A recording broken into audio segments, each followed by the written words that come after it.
बलरामपुर जिला के रामानुजगंज वन परिक्षेत्र के अंतर्गत बीती रात फॉरेस्ट की टीम लकड़ी के तस्करी के मामला में आरोपी मन पकड़ने में सफलता हासिल करे है। आरोपी मन के पास से 15 नग साल के चिरान सहित तस्करी में लगे गाड़ी ला भी जब्त करके आरोपी मन के पतासाजी शुरू कर दी गई है।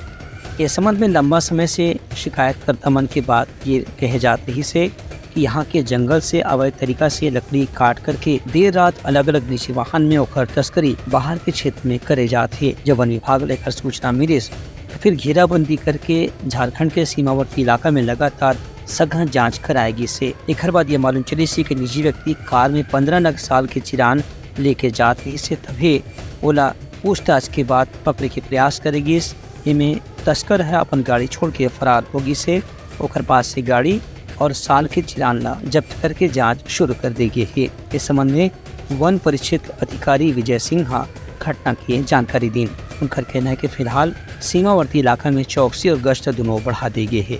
आज रात्रि गश्ती के द्वारा बीते रामपुर में एक अवैध लकड़ी के तस्करी के मामला हम लोग गुप्त सूचना के माध्यम से मिला था, जिसको रात्रि में हम लोग रेकी किए और भोर में 3:30 बजे करीब लगभग संदिग्ध की गाड़ी को रोका गया और रोके तो हुंडई की कार थी, वाहन क्रमांक JH01 V1767 को रोका गया। रोककर ड्राइवर को पूछताछ किया गया।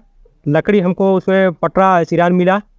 उस लकड़ी के बारे में उनसे वैध अभिलेख मांगे तो उनके पास किसी प्रकार के कागज़ नहीं मिलने के बाद जब्ती की कार्रवाई किया गया, जिसमें वन अधिनियम 1927 की धारा 33(1) का एवं 52 के तहत जब्ती करते हुए छत्तीसगढ़ वन अधिनियम 1967 के तहत जब्ती की कार्रवाई कर हिरासत की कार्रवाई किया गया।